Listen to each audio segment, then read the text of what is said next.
Yeah, I mean, it was always just the idea of like escapism, and this was another idea I had, like, that I just thought about every single day that I wanted to do it, like even down to the format. Basically, the show starts, the cold open is like a comedian, you know, doing like a minute or so of jokes, and then we just like talk about comedy for a bit, and then talk about the movie. But yeah, like movies have always been a passion of mine, and it's always fun. It's like it's such an accessible touchstone that we can all kind of, you know, relate to. And I'm always surprised, like the movies that get the most downloads, I feel like are always like the shittier ones, like Hillbilly Elegy. You know, just because they're so fun to talk about when they're bad. And I feel like the worst episodes are the ones where it's like actually a good movie, because we're just like, yeah, that was, hey, good stuff, right? This is Amigos PC. If you were looking for a highbrow, fancy, smart, regal podcast with hosts that love to talk about horse riding, badminton, and trips to the vineyard, you're in the wrong place. This is Amigos PC. If you're looking for drinking, random nonsense, stunts, shenanigans, and balls out craziness, you've hit the jackpot. This is Amigos PC, and this is Scott and Mark. Amigos PC Live. Today's guest is a host of the Comics Features podcast, where comedians talk about movies as if like it's never been done. It's never been done. Dave Vadala. He also has recently featured on, if my computer can scroll down. Oh, really? Sorry. The Critics' Choice New York Comedy Festival, Comedy Fringe Festival. Thank you. Sorry about that. Dave, if you could just, tell us a little bit about your podcast and then tell us a little bit about yourself. Yeah, so my podcast is called The Comics Feature. Basically, each week we talk to a different comedian about comedy, and we take like a movie and we talk about the movie and make fun of it. And my comedy is just like about like weed and social situations and sometimes current events. You never know. I'm a generous performer and lover, so that's all. You give and receive. I like right at the end. I love it. Exactly. Yeah. Brilliant. Tack it on there. Very cool. Amateur barber. When did you amateur barber? Is that just something that you picked up on your own, or is that something you did for COVID? Yeah, I mean, it's we're all amateur barbers if you think about it. That's true. But yeah, no, I'm not very good. I just gave myself a pretty bad haircut. But this stuff, it comes in waves. Yeah. Right. I'd like to consider myself a sculptor of manscaping, and that's probably as far as I go. Oh, tell us more, Mark. What do you mean? Well, obviously, you know what manscaping is. I'm not going to go into too much detail. And I've never heard of this. What do you mean? Pubic hair on the actual podcast. You went there.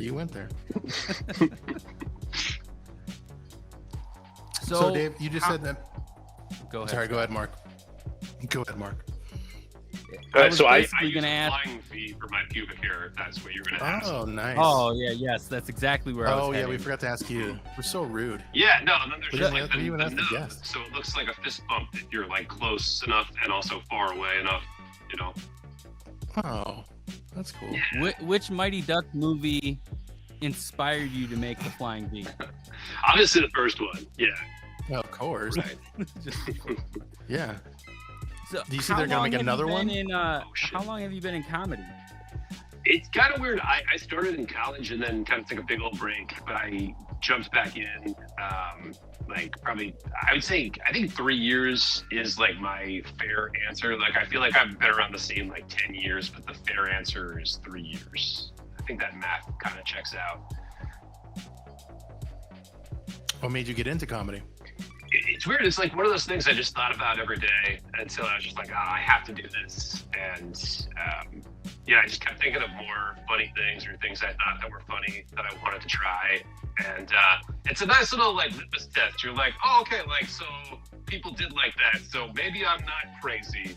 And then like you go and do something else that doesn't work and you're just like, oh, okay, like crazy's still up there a little bit.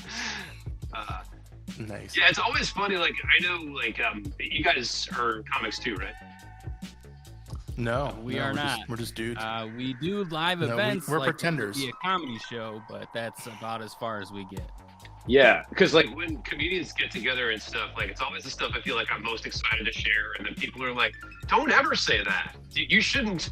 You don't want people to think you're like a murderer. Like, do you? Like that's always." No, I think we like dark humor. Is that what you mean? Like, Yeah. I think me and Mark both enjoy the dark humor side of things. So I think that's, I don't know, maybe so we do have the comedic embrace of that. Like, to us, anything to me is funny, honestly, and I think Mark is probably the same way. You can find the funny in anything, and you just don't take everything too seriously. I think, you know what I mean? Yeah. Mm-hmm. But then again, we're not talented. Yeah. You're not gonna so see it's us. not like Yeah. our advice may not be valid. Right. Fair enough. Yeah, no, I like the dark stuff too. Like I've been joking around a lot lately about like a lot of people have started like new hobbies during the quarantine, and like a hobby I have recently is I've been waiting for Woody Allen to kill himself. I think that would be great. You know, The clock is on for sure after that documentary. yeah, it would be nice. Exactly. Yeah, and like the thing is, like I just want to watch Mashpoint again, but I feel like I can't do that until he does a little pew pew. That's my best pew pew foods, and I sincerely hope he kills himself tonight. Yeah, it was that was a bad documentary for sure. Right. Yeah. But I feel like people like advised against like me like talking like that. It's just like, well, he's a bad guy, you know. Yeah, well, Yeah. you know how it is. I mean, everyone has an opinion, honestly. You know what I mean? So someone's always going to be like, "Oh, you're too far." Come on, just get over yourself and don't like it, and just move on. You know what I mean? That's what I wish kind of everything would be. If you don't like it, don't listen. If you don't like it, just go somewhere else. Yeah, Basically, we you know shouldn't what I mean? be banning artists or Exactly. Yeah, the whole cover. You know, stop voicing your opinion or basically everyone. The cancel culture thing. It's crazy. It's getting a little out of control, and comedy is definitely under attack. It seems. And it's I would agree. The time we're in. Yeah. Have you ever ran into that in anything kind of cancel, or like you're almost like something's, you can't say something somewhere, you kind of get like, shouldn't say that, or a little bit. Yeah, I had this thing where I have this joke about how like I have sanctimonious friends, and like because like whenever you like get married and like you're like we're at the age where like all of our friends are starting to get married, right?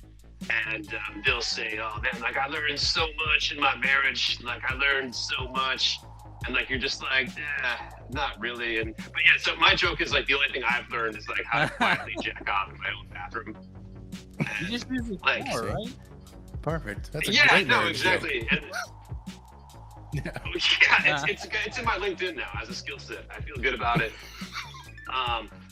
But Right next to amateur so- barber. Right next to amateur barber. Yeah, exactly.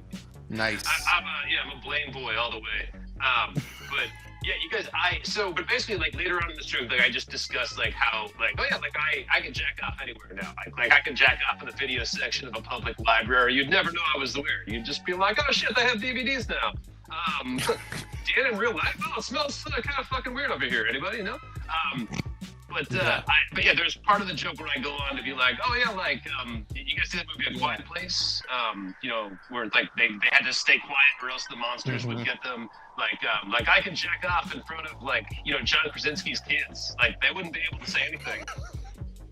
And they're like, oh my god, oh you Yeah, can't and they're say like, well, and so like the booker person was just like, you are like I understand, like you did get the reaction, right? You got some laughs, but at the end of the day, David, we're talking about sexually assaulting children, and I was just like, I guess I never thought of it that way, but like you're kind of a sick fuck for phrasing it like that. You know what I mean? Yeah, it was more like you were handling yourself, and they were just around. They just couldn't say anything. Yeah, exactly, right? Like, But I'm not gonna it's jack bad off. all around. It's bad all around. But yeah, I get. Yeah, that's. All right, Doesn't yeah, it like have it's not to- Yeah. like the intention is not like if you walk Yeah. away from me talking about it being like, oh, he wants to sexually assault kids, it's like, well, you shouldn't be at the comedy show. You should have went outside if that's what you're all about. Yeah. And like if the person was just like, listen, like I know you're wacky, you're whatever, and it's just like, but you shouldn't do that because it makes people think that, you wanna, you're nefarious. And I'm just like, does it make people think like just because the idea of doing that, like I don't think it's fair to, knock me out. I think I understand how it's like shocking to an extent, but saying it's wrong is just, I don't know. I can see someone tagging me. So depending on the room, like I'll leave that part of it out. But yeah, people are just like, I don't know. It's like, So no schools. You just don't do that when at schools. I get it. You're kind of bringing a quiet, but that's the one with Sandra Bullock, right? Where like she had to be quiet in front of the monsters or whatever. No, he's John Krasinski. It's where the monsters come. You have to be quiet. Oh, you're same thinking premise. You're thinking Look of at Bird that. Box. Hollywood ripping each other off. Basically, wow. Yeah. I never snake snatch. That never happens. Exactly. Yeah. No, sorry. But that's how it always happens. So it's like Bird Box and A Quiet Place like came out the same month. Like, and it's just like one of these things like Ants in a Bug's Life. And that's true. There's one where it was snake snatch. That's Woody Allen again. You brought up Woody Allen again. Yeah. Hey. That's funny. Hey. The guy, you can't stop him from creating. He'll sexually assault whoever he wants. I know until he pews. Maybe try to bring the joke around to Sandra Bullock's movie. Like you could jerk off in front of her in a boat while she's blindfolded. That also might be sexual assault, but that I mean works. in a different way. You're taking the kids out And of it's the an equation. adult at least. That's true. Yeah, no, that's true. I think she had some. She had some right. kids in tow when she was She did. running away from them. Yeah. This is how you sell your movie. You gotta have like. Yeah, you gotta have a semi-attractive, like middle-aged person and like kids that can't like say the words like fire truck. To make them cuter. Fire truck. Yep. Why is the nice man jerking off? You do know Hollywood. Well, we're talking about movies already. Your podcast awesome. essentially is you giving an insight, a pretty in-depth review of movies. Like, what drove you to want to talk about movies after basically going over current events and things like that? Yeah, I mean, it was always the idea of like escapism, and this was another idea I had that I just thought about every single day that I wanted to do it, like even down to the format. Basically, the show starts, the cold open is like a comedian, doing like a minute or so of jokes, and then we just like talk about comedy for a bit, and then talk about the movie. But yeah, like movies have always been a passion of mine, and it's always fun. It's like such a it's such an accessible touchstone that we can all kind of, relate to. And I'm always surprised, like, the movies that get the most downloads, I feel like, are always, like, the shittier ones, like Hillbilly Elegy. Just because they're so fun to talk about when they're bad. And I feel like the worst episodes are the ones where it's, like, actually a good movie. Because we're just like, yeah, that was, good stuff, right? But, yeah, we talk about the movie, and then we rate the movie on the Wahlberg scale, which is, if it's a good movie, it's a mark. Middling, it's an Oscar. If it's not good, it's a Donnie. Hypothetically, if the movie's horrible, it's a Wahlburger. I've got to find a way around explaining this every single show. I guess I could edit it. But then after that, we actually have an in-depth spoiler section. And a lot of, like, the best part about it is, like, if you like movies, you'll also find out about all these comedians who are, like, on the verge of breaking or who've already kind of starting to get credits type of thing. And, they're just a lot of fun. Where did the That's awesome. the ranking system it's come? Like, I see you're using the Wahlbergs. how did that formulate? And then Sure. like, how did it come to be that Mark is here and then Donnie's way down here, Oscar's in the middle? Well, because Mark has made it. Yeah, Right? Scott I mean, gets not it, the- Mark. But Not that- Donnie, yeah, come on, but Mark. Donnie Were you was just, a like, hit giving him a before softball? Mark was. Come on. Like, he actually... No, he Well, so- wasn't. Yeah. So this is it, Mark. The Wahlberg plates are shifting beneath our feet. You know what I mean? This isn't a set system. You know what I mean? Like this could change any day. Like Oscar could be in a TV show, and I think he is on some Showtime TV show. I don't know what it's called. It is real. And that could blow up. That could be the next Breaking Bad, and then we would have Oscar be up here and Mark. But Mark is just kind of solidified as the best Wahlberg. And how did I come up with this? Well, as you guys know, there's a bombing here 4 or 5 years ago, whatever it was. And then, so when that happened, the Wahlberg system was put in place for Boston Terror. But since we no longer need the Boston Terror scale with the Wahlbergs, I just adapted it for my movie podcasts. I might be naive, but... Was that real? They really had that there? No. No, I was like, wow. Yeah. Like, I mean, I know he's a Did big Boston Boston guy. actually implement the Wahlberg I system, didn't know that was though? real. Or is it like what? Yeah, for Amber, we don't know what the Amber Alert system is. It's just all Wahlbergs to us. It used to be roast beef sandwiches, but that was too controversial because, too subjective. But the Wahlberg is it's very finite, at least for now, Very That is- defined. That is So hilarious. instead of silver alerts, we That's have awesome. like Donnie alerts or Oscar alerts. Yeah, I think Donnie is the oldest, probably. Exactly. Yeah, right. yeah. Yeah. Like if the kid has no chance, like and it's just like flatline somewhere, we're looking at a Wahlburger situation. Nobody wants that. Nobody wants that. No parents should ever have to eat a Wahlburger. Are they all over in Massachusetts? Like, is there a ton of them? There's a couple. There's one right by Fenway, and there's one like in just out in kind of the burbs, which is so weird. Like if you're like the biggest movie star in the world, why do you then want to run like a shittier Hard Rock Cafe? Like, what's your motivation? Why you're in it for customer satisfaction? I don't understand. What's the motivation? Yeah, dinner and a movie. Maybe that's what it is. They're trying to give you both. They just go have our food and then enjoy our movies. The trees are out to get you. I don't know. Yeah. Being in That is an amazing being callback. in Boston, and then obviously you have Wahlburgers, and we've been talking about Mark Wahlberg. Have you seen Entourage at all? Oh yeah, so I try to talk on this show about Mark Wahlberg. I do love Entourage. I'm not gonna lie. Yeah. It's a It fantastic is. show. What a great show. Yeah. I missed that boat, so I'll just mute myself. You guys go ahead.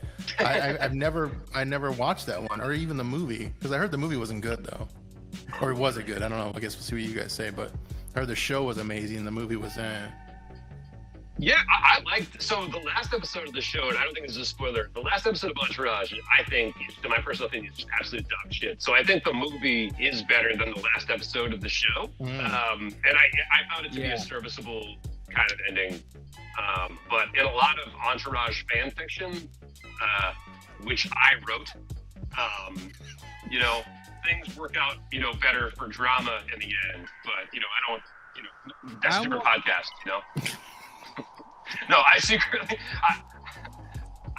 want to start. So my wife hates Entourage, and I want to start a podcast called On to Rage, where she and I watch every episode, and she kills herself at the end of it. That's a twist. That's good. Cool. I'll definitely listen. Or you guys are just watching it together, and you're explaining it to her, and she's like not watching it, and be like, no, watch this part. This is where Donnie, or this is where Mark is doing this, or you know what I mean? He's Because just I know giving it's live based on Mark, commentary. but whatever, you know what I mean? That's all I know. Yeah, like no, watch this part because watch, he's gonna go and he's gonna go to that party and do some and just blow, it's like season bang some 3 or shit. something, and like I just look over and I'm just like, oh geez, I should call the paramedics, but geez, a threesome with Vince and these 2 girls? What's going on? Watch this. What are you doing? No, I love my wife. But yeah, no, she really hates Entourage. But she'll have to make a choice one day, you know, me or Entourage. What are some shows that she makes you, or not makes you, encourages you to watch with her that maybe you're like, like I don't know, or maybe you don't want to say it. Yeah, but, we do watch most of the same stuff. Like we're watching Mayor now on HBO. Like anything on HBO is just dope. I agree. But yeah, like there a lot of times though, like we'll be watching like a house show, and then like that she likes to watch or something and, like that. Exactly, yeah. And like at the end of it, I'm just like pissed off because I'm just like, ugh, like I love this house. Like, you know what I mean? Like, yeah, it turns around on me. I'm just like, those make me mad too. Like show. these people are too fucking rich. Damn it. I get mad at those. I did like. Mine is like my wife. I was gonna say I did like sorry, your go ahead, little twist there on how you described the podcast you want to create with her, because I honestly thought as you were describing the end that she was gonna kill you. So I like that little twist of. Oh yeah. Maybe that would have been funnier. Yeah. Yeah, that probably would have worked out better. What about you, Mark? What does you and Monique, your wife, have you watched that you aren't really a big fan of, That's but you watch it anyways? I don't really watch. Yeah, I don't. Or maybe really that's watch grown on TV you. like I used to. I think the last thing that we were able to actually watch together was Game of Thrones. Me neither. Like actually sit and watch together. But oh yeah. Yeah, that was a disappointing ending. Just ruined the entire series. Yeah, or the season. You know what I mean? That was a couple too. Episode, like really. Yeah. No, but anything she watches, it's ghost video related or something, and I'm like, nah, I'm out. I can't do this. Oh, nice. Yeah. Nice. I would love to be in a situation like that, but until that happens to me, like this show is pointless, right? No, because you're not there feeling it all. Is that what you mean? Like you're not in the. I just don't think. Like if I had, I'm guessing you guys have never had an otherworldly, ghostly experience. I've had one. But mine wasn't great. I don't know if it was true or not. But go ahead, tell me yours. No, sure. Well, because I haven't, and like people are always like, "Oh, I'm afraid of ghosts," but like I'm like craving a ghostly experience. So I'm not like, hey, like afterlife, check. You know what I mean? Like it would be nice to be like, oh, hey, there are ghosts. Yeah. So people freaking out about ghosts, it's more just like, I don't know. I guess I don't understand until you like encounter it. So mine, the only one that I had when I was little is one time I was younger, like probably 12 or 13 or whatever. I was watching TV in the living room at home, and I'm watching TV, and the TV, or I think maybe the TV went out. I don't. Either way, like it got dark, and I'm looking, and I had, my parents had that old school glass stereo system where you can kind of see the reflection from, if you're looking at it, you can see behind you, kind of thing. So I'm looking there, and I saw the kitchen light was on, and I can see a black shadow went past it. Like, I don't know what that was. It probably could have been my parents. Who knows? And the next thing you know, I had a bloody nose. So, like, to me, I was like, was that something? Or it could have just been, dry fucking nose. I don't know. That was my only run-in of, like, craziness. Because then I was freaked out. Like, what the fuck happened? Was that something crazy that walked by? Or yeah. Interesting. That was my only really... That, and actually, I did have one of those where I don't know if you ever heard of those, where you wake up and you feel like you're being held down. Oh, no. Yeah. I had one of those where I felt like I couldn't. I think we just opened a Pandora's box with Scott here. I felt like I couldn't move. Those are my only two. That's it, guys. That I need an MRI, and who knows what's wrong. Well, I mean, so if that happened on the ghost show, I'd be like, holy shit. It's just like, oh, fuck, our camera guy just started hemorrhaging blood out of his nose. That would, that would be... That'd be a little more believable. Yeah. That's true. Versus compared like to the star of the show. Compared to the little sounds in the background. Help. It could have been anybody in the producer room that made that happen. Who knows? Yeah, it just seems like the big moments of that show is like, did you hear that? Yeah. It's like, rewind it. Were you guys filming? Like, just go back. Yeah. What about you, Mark? Have you ever had any? I think he's frozen. Oh shit, he's having one now. You stroking out? Ghost is holding him down. Oh no. Well, luckily we can we can edit this out. It's nice to just see his face. It is. It is so nice. R.I.P. R.I.P. This is his. Woo. Oh, the ghost got him. We were talking about the ghost that came after me, and now they fucking got him. They did. Holy shit. Yeah, he said his computer just crashed. He just sent me a message. That's not good. Okay. Well, I wonder if, I guess we're still recording. So, on to the next topic. Sure. Which is... Oh, yeah, he's gone now. He's never leave. I know. About time. It's just me and you. So we were talking earlier before we started. So you recently went to New York, and you were going to be doing some stand-up there. And, you know, with everything going on pandemic-wise, you know, how was New York as far as, like, everywhere else that you've been doing comedy? Like, is it crazier there, or is it, like, how are things there? Yeah, so the last time I had been to New York, it wasn't for comedy. I was just, like, with some friends. We were just going around Brooklyn, kind of just getting the taste of the neighborhood and all that. Yeah. Just hanging out. And I mean, I was just, like, in love with the area. It reminded me actually a lot of parts of, like, Oakland, even, just how it's just, like, you can really get a sense that there's just, like, artists around. You can hear, like, bands playing. And actually, both times I went to Brooklyn, it was actually Eid. I think it's like a Asian holiday or something. I'm not exactly sure what the origin is, but, like, yeah, like, there were, like, people, like, celebrating to, you know, certain extents and all that. And this time I went as, obviously, you know, pre or post COVID, just like last weekend, and people were still very much masked up, you know, still, like, not letting people into places, or they reached capacity very quickly in certain cases. Some bars didn't care; they just, like, let everyone in. But yeah, I noticed, I mean, like, I haven't been in New York in years, but I noticed it, particularly in Brooklyn, a lot more junkies. Wow, yeah, so it's too bad. Yeah, that is sad. Yeah. They added a few more characters since the last time I've been there. Yeah, same. Junky. Like, when I was there, it was a little bit. It seemed more. I mean, it was always New York, big city. You know, kind of dirty. You know, I mean, big city, right? Which even back when I was in Arizona, it was city life, or downtown Phoenix. It was, you know, same kind of scenario. But it was definitely probably worse. I would imagine it's probably worse now than it was the 15, 20 years that I was there in New York. That's crazy. Sad. It really is, man. You can't call ambulances fast enough. Wow. Yeah, that's not good. That's not good at all. It's rough. Gas is getting expensive. Oh, I bet, man. Yeah. Oh, yeah. Mark is dead. Now it did. Yeah. It's like the whole pipeline thing. Yeah, it's crazy. Over here, because we were near because I moved to Tennessee, as I mentioned. I was going to say you're in Tennessee. Yeah. So here, because being in the South or near where it was, I was, like, you know, nervous. But really, it was just one day of, like, everyone didn't have gas, and then next thing you know, there was gas, but now it's like 30, 40 cents higher than it was beforehand. So it just jumped in like a week, like, it's crazy high.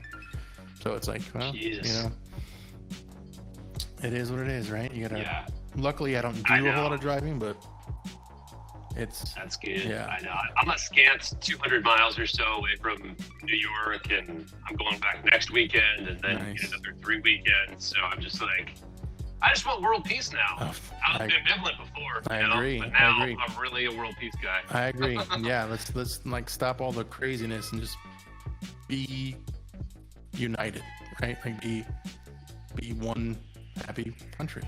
You know, it's easier said than done, but, you know. Yeah. But I don't know if he's going to come back on or what's going on.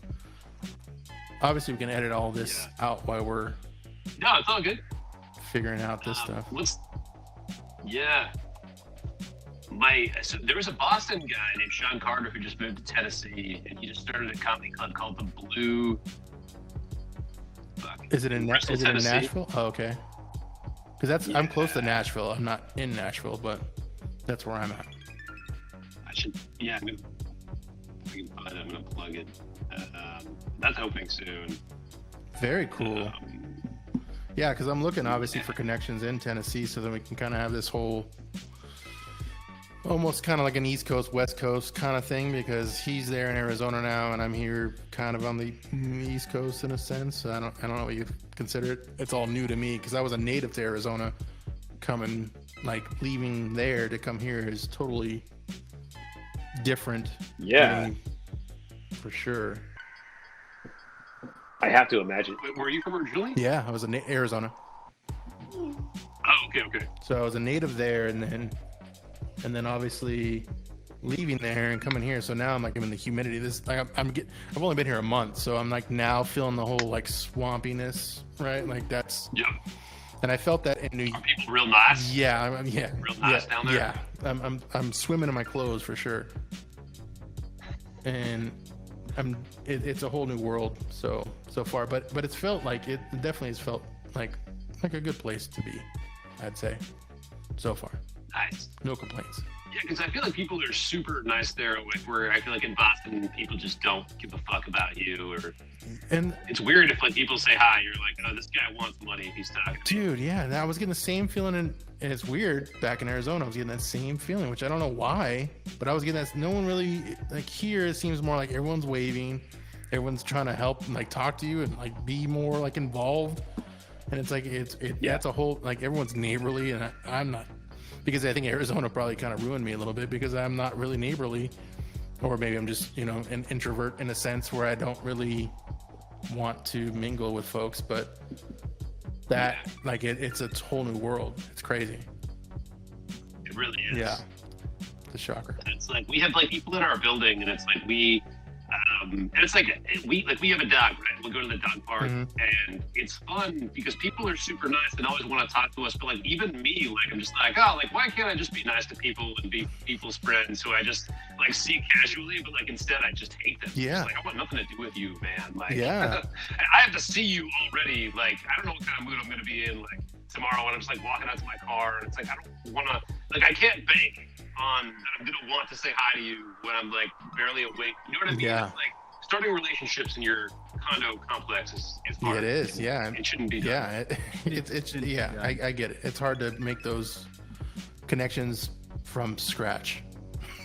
I get it. But like I don't want to. I'm sure it's like it would be so easy, right? If we were all like, if you wanted to be friends with all your neighbors in your complex, you could. Oh, that's true. But it's like, here I could. It's weird because everyone is so friendly so far.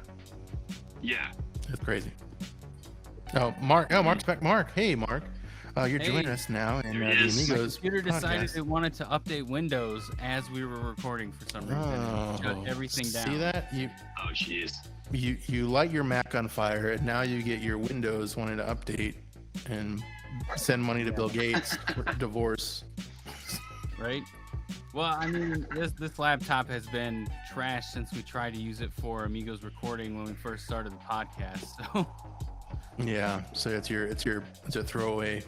yeah. So yeah, we're just talking about how me moving from Arizona here, and I'm talking about how everyone seems so nice and neighborly, which is not my cup of tea.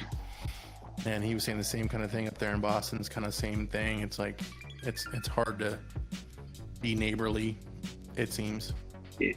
Yeah, I feel like they like I hate my neighbors, but for no reason. Like it would be so vindicated if they were just like, if I were just like walking and they didn't think that I could hear them. You know what I mean? And I was walking behind them, and they like dropped a pencil or something, and then they were like, "Oh, fucking Jews!" Like I'd be like, "Oh, thank God." Oh, I now have a reason to hate you because you don't like Jewish people.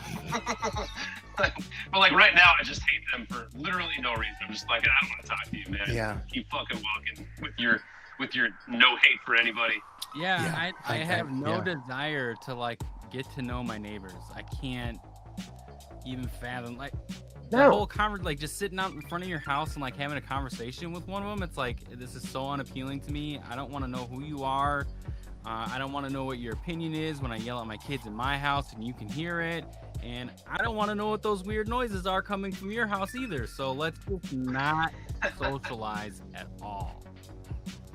Yeah. Well, hey, maybe you're, this happened last summer. Maybe you're working a buzz at the pool, right? And this happened to me. I was working a buzz at the pool. I have my Yeti cup just sipping away. Life is good. I've got my headphones in just like this, sunglasses.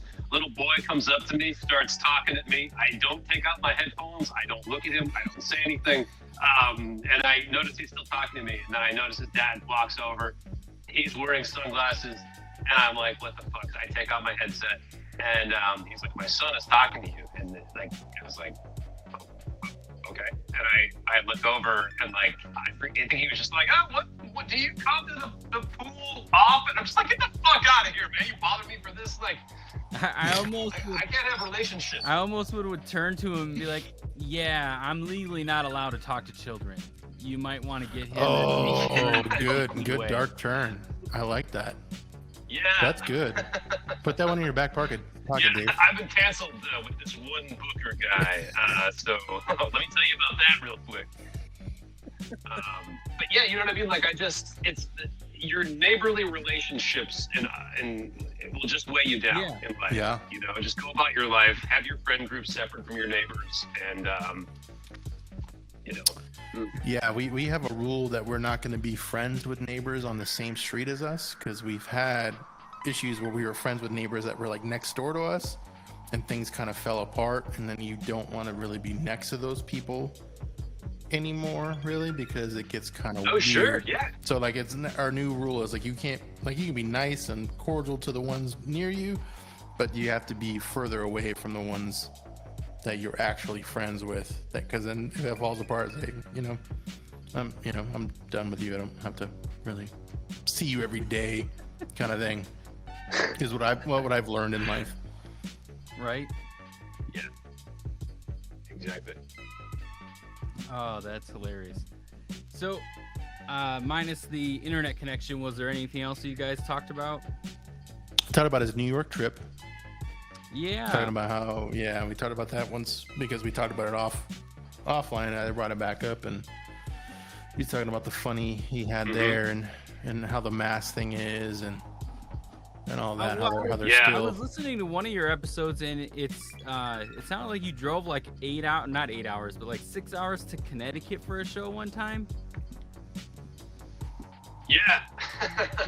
They were like, I mean, especially during the pandemic, I just became a huge joke junkie, like just trying to get to any set that I can. Like my wife, like she was just like, what? So you drove 4 hours to do like 7 minutes at an outdoor show? I was like, yes, that's where they were giving out the fucking heroin. Like, you know what I mean? Like that's, I had to do it, and I'll still do that. Like I'm going back to Brooklyn next weekend for like some porch show, and I think the attendees like thing on Facebook, it's like 15 people right now. So I don't know if that'll be like 30 people or 6 people, but like I have the same level of commitment that I have for That's that awesome. as I do for that, and just try to I think everyone's kind of chasing down having a really good tape, you know what I mean? Yeah. And it's all kind of in the service of that. And then after that, maybe I'll pump the brakes a little bit, but it's just rough. And the most recent New York trip, I was supposed to do 2 shows. I started to talk about this before we were on air. But yeah, I ended up only doing 1. And like, I was really banking on that credit. But like right before the show, the guy was like, hey, so I got good news and bad news. Good news is show's sold out.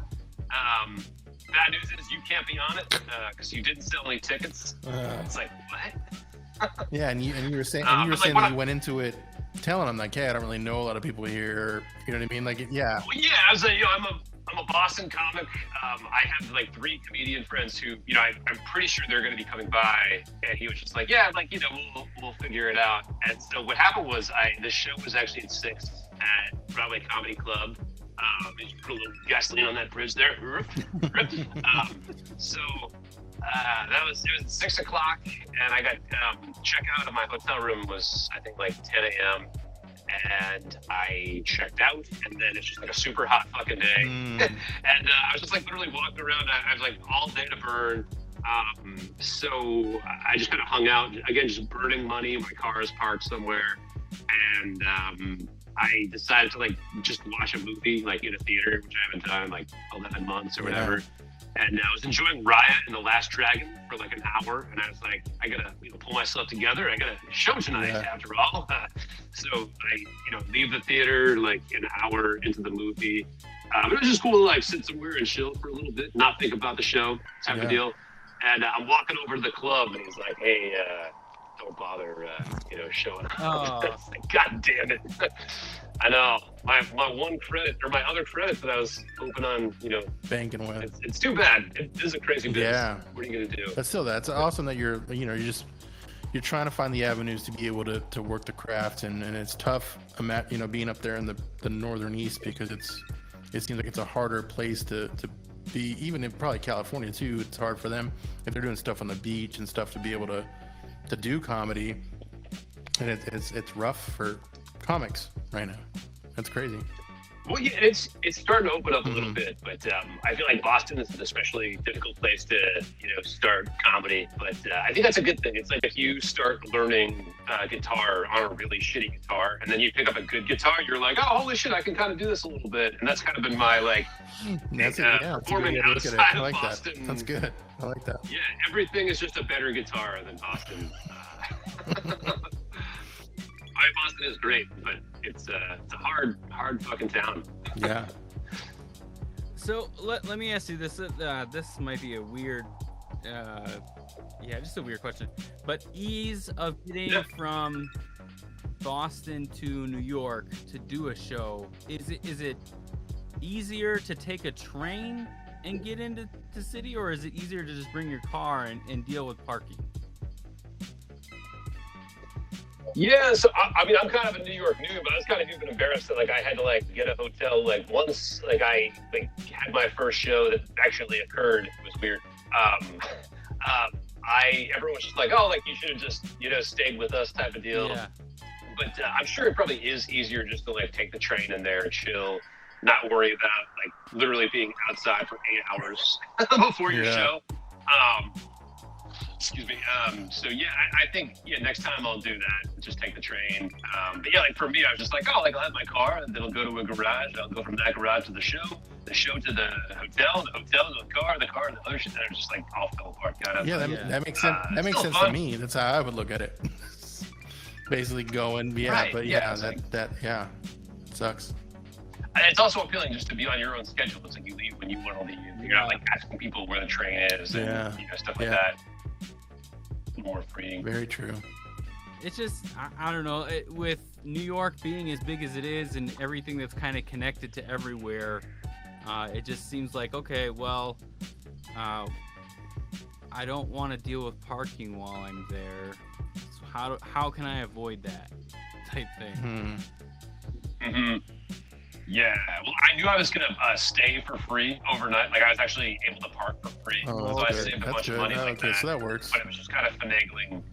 Yeah, so I allocated an amount for parking, and I was just it'll be what it is. And, that makes sense. You worked the angle good then. Exactly. Yeah, good. Gonna be paying for that park in the next 6 months. That's showbiz. Yep. Baby. I was supposed to get paid for this gig, and totally came out of pocket all this money. Yeah, backfired. I'm still waiting for a few chicken fingers to come in. Fucking hoopers. Did you go and did you eat anywhere in New York that was memorable? Not really. No, I wanted to do the whole Action Bronson thing, but none of the places were really near me, and I didn't want to show up to any of the gigs smelled like stank. You know what I mean? Yeah. I did go to a good dumpling house. I think it's called Meijing in Brooklyn. That was pretty solid. Okay. But best leave it up to the pros. Just watch Fuck That's Delicious. And because I just became very singularly minded. I was there specifically to perform. I was either performing or in my hotel pacing and practicing and that sort of thing. I was looking over what I wanted to do and Yes, you had a focused mind. You weren't there for vacation. You were there for focus and doing your work in your craft. Yeah, exactly. And it's this thing. It's when people are on shows, it's like you feel obligated to post about the show you're doing on Instagram. It's really so you can brag and to your peers. Right. Like, no one's actually coming to your stupid fucking show, guys. Wake up, all right? Like, let's be honest. I'm sure sometimes they do. I don't know, but it's more so. So I had like a friend actually show up, and I was like, oh god damn it, because like now I'm gonna entertain you and also like kind of not hang with comedians. Yeah. And, we ended up all hanging out together, but I feel like there was like a weird like energy there, like. But productive trip overall. Very cool. It was good times. Yeah. What other states have you traveled to recently, outside of Connecticut, New York, or has it just been those three, or being in Boston? Yeah, Connecticut, New York, New Hampshire. That's really it. There's enough that happens in Boston, but it's just nice to have like a fresh, like literally go to a crowd that you've never, you know for a fact no one has heard your material before. And, how does that make you feel when you go on stage? Yeah. It can be really fun. I know it's a bad answer, but well, like I mean, I'd imagine because it always makes it worth the trip. because you're like excited because you're gonna work because these people haven't heard your stuff, so it's almost like you definitely have that anxiety level a little bit more, like you hope it kind of works out kind of thing, and it almost probably feels like a first time almost, I would imagine. Oh, absolutely. Yeah, no, you're like, well, like, this is it. Like, if you're not going to win these people over, you're not going to win anyone over. And I love the mentality. It's like, there's no excuse. It's like every room you have to bring something that, people want, even if it's not going well. You got to fill the time. If you're not doing well, lean into it type of deal. But as long as you can kind of read the room and see where it's going, you can kind of keep control of it. But yeah, no, it's also it's always like extra nerve-wracking that first like 3 seconds before you even open your mouth, because like when you see comedy and you see a comedian, you're like, oh, that guy, like you make a judgment call immediately about somebody, and it actually pays off when they're right about you, and because they're like, oh, we're all on the same page. Like for me, you're just like, oh, dumb guy, and then like I take you from there. Right. We have, with the question of, like, have you been at other places? We actually have a friend of the show, Adam Nutter. He's a comedian in the Philadelphia area, which isn't, I don't know if that's too far from where you're at, but, I mean, it's kind of in, like, the whole East Coast area. He runs a whole it's pretty close, show. He runs a whole bunch of shows in the Philly area. Oh, wow. Yeah, put me in touch with them. That'd be great. Yeah, absolutely. We have a few questions that we kind of told you about previously. You said you had listened to the show prior to coming on, and you kind of know what's going to come from left field on these. Scott and myself we're not flat earthers, but we like to entertain the idea, and we've had a few guests on the show that are specifically from Australia. And we've literally asked them, directly in the interview, is Australia a real place? And the consensus really ends up being is they don't know where they're at. And we're kind of leaning on the point of, I don't know if this is really where you end up when you take an 18-hour flight from the United States to Australia. So my question to you is, do you think Australia is real if there is like a flat earth theory?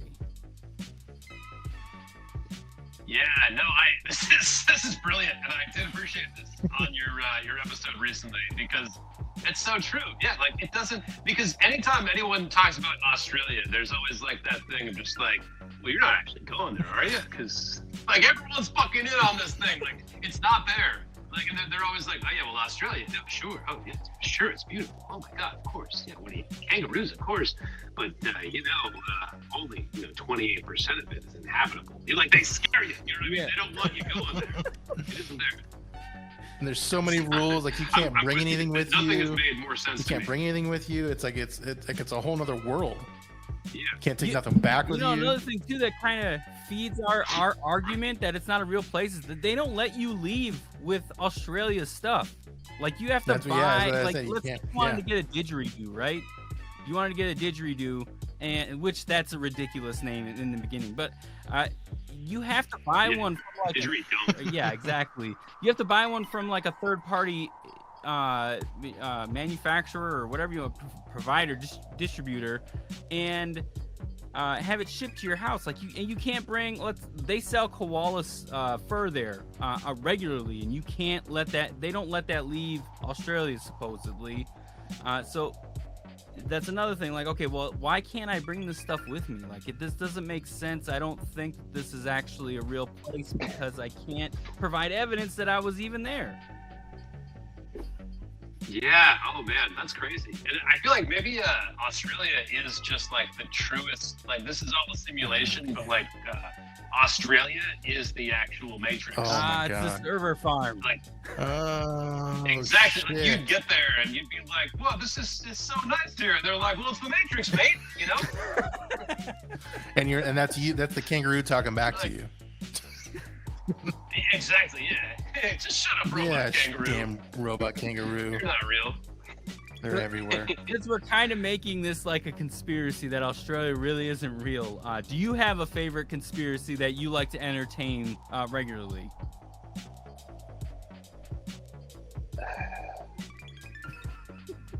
Not really. I think some of the well, first of all, in Godzilla versus Kong, they make notice that like, or they make it a point to say that the world basically is flat and that the monsters are in the middle of the earth. Kind of got So I that think vibe that's too. worth noting. So flat earthers were just like, "Fuck yeah!"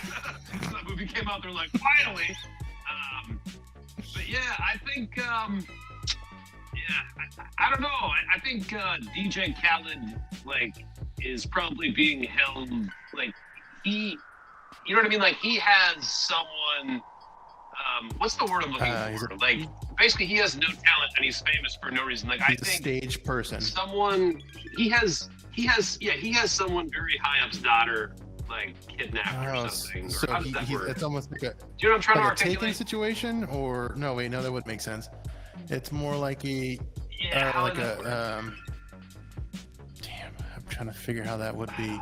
So Or I think he sold his soul Oh, to okay. become Okay. DJ Khaled. I think it's the that's true, easiest 'cause way of saying I mean, it because he like really just he says just his name. On every, I mean, I'm sure he Right. produces the music, right? I mean, no, you know, we don't know. We don't know that. we don't I'm know. sure there really is a producer that does it, and he just says his name on it and puts it. He stamps it, and everything's good. And he makes money, and the world keeps going. But Well, he might. He just surrounds himself with like, you know, more talented people like I'm doing to you guys Yeah. today. Like, and I'm just like, hey, I'm on this podcast. yeah, I'm a success now, you guys, because I'm with you guys. You guys have Yeah, microphones. You know, I have a microphone. Like, I'm DJ Khaled. that's so true. That's a good one. I like that. I like that. I like this conspiracy of trying to figure out like, is he a puppet? Is he like the master of puppets? Like, Oh, how? do you think he's like a Manchurian Candidate kind of thing, where he's being programmed, like he's almost like a robot, and somebody's making him be a face of something? Oh, That's Oh my god! deep. Wait, so I think yes, and I think it's 3 kids inside of Oh a shit! long Yeah, like almost like oh no, what's that? Damn it, what's that movie? Men in Black. Basically, it's got those things running the whole person kind of thing. Yeah. Oh yeah. Yes, All right. Yes, So exactly. DJ Khaled is not from Earth. There's a little robot in a stand Yes. with controls. Yes. I can see that. I definitely can see that. Yeah. I can open him up when he's on the table, and I it's the little cannot person. wait until Will Smith has to fight him Yeah. in I know. a room of flying little DJ Khaled's all over the place. Yeah. Wow. He's so frustrated. Like, he always lists his like 3-year-old as a co-producer. Wow. It's like, how's that legal, man? You're just fucking sending your kid money after he's done? Like, what are you? Yeah. Is that kid flipping knobs in the studio? What the Wow. fuck is that kid doing? It's not doing That's shit. hilarious. Turn the I light. didn't know Kids that. turn the lights on. Fucking Assad. He Yeah, like, I Maybe- mean, gee, you can no, donate that money. Be like, oh, what like, it is the this- kid is actually pressing the button. video is The kid is produced pressing by, the like- button that actually says DJ Khaled. He's just saying the kid's pressing the button and keeps saying his dad's name. That's what he's probably doing. DJ Khaled. Dad, check this out. DJ Yeah. Khaled. Or maybe the kid is the mastermind behind it all. Maybe. Could He be. could be. Shit. whole bunch of worms here. I gotta get a fucking clipboard. I'm gonna have to do a little bit more research. I need a dry erase board. I gotta get this fucking just all connected because I think this is real. Could very well be. I like it. What is it? Always Sunny in Philadelphia. It's gonna be like us in the Charlie background Day. trying to Charlie Day connecting dots. Yep. All right. So I would like a chance. No. Sorry, I'm just gonna say I would like a turn of operating DJ Khaled. Like the remote control. That's or however it would be. I think it would be like a joystick, like you're just doing. Like it just. Like fucking Pac-Man. Right. Yeah. Yeah. He can't have much range of no. mobility. Yep. You know what I mean? Like moving the joystick slightly forward with him just be like starting to get up for like and the red minutes. button on top is saying his name. DJ Khaled. DJ Khaled. Yeah. That's like his, that's his super weapon as you're like fighting him. Sir, what are you doing? No, I DJ can't Khaled. stop. Sir, what are you doing? DJ Khaled. Oh, I'm sick of this guy. All right. He was great at Mortal Kombat. Our last question is, what is a piece of information that you have learned that feels illegal to know? Yeah. So this is really helpful for me, but I feel like a lot of people know it, so I'm just going to dad out on you guys quickly. But did you guys know that if you, this is so lame, if you charge your phone in airplane mode, it charges like 3 times as fast? Oh my God, no, you know what? Did not know I that. was actually this year's old when I found that out. You were 1 year old? You had one finger up. Like, no, that's a thing. Where you say I'm 37, like I was this year's old. Like, Gotcha. I just found that piece of information out. No, you don't know? Okay. No. Oh man, if I could get that to That's one good. person. That's awesome. Wow, I didn't know that. You reached me. Yeah. Wait, Scott, did I? I did it. I did not know that. Nice.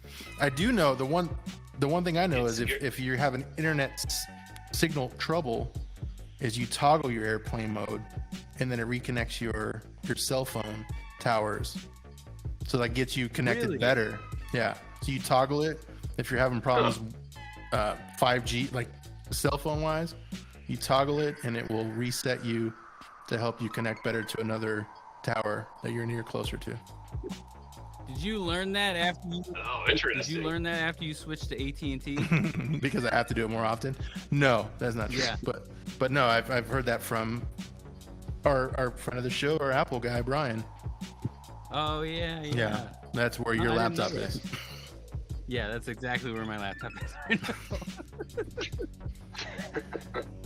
But well, yeah, we appreciate that you came onto the show, Dave. Do you have anything that you want to promote before we cut out, or do you have anything that you'd like to just drop at all? Yeah, if you're in Brooklyn next week on Saturday, come out to the Quincy Adam. There's going to be a stoop show and a big old block party with musicians and comics. It's going to be a ton of people drinking and smoking in the street. It's going to be a ton of fun, so come on out. And definitely check out the Comics Feature podcast. It's going to be a fun time. We're talking about Justice League with Mark and Scott today. So that's going to be a shit show. And so definitely check out that episode and rate, review, subscribe. Check out the Instagram and that's it. All right, we appreciate that you came out, man. Thanks, Amigos Dave. out. This has been the Amigos PC. Make sure to like, subscribe, and review us on all your podcasting platforms. Visit us at AmigosPC.net for our entire library of content and Amigos merch. Till next time, adios.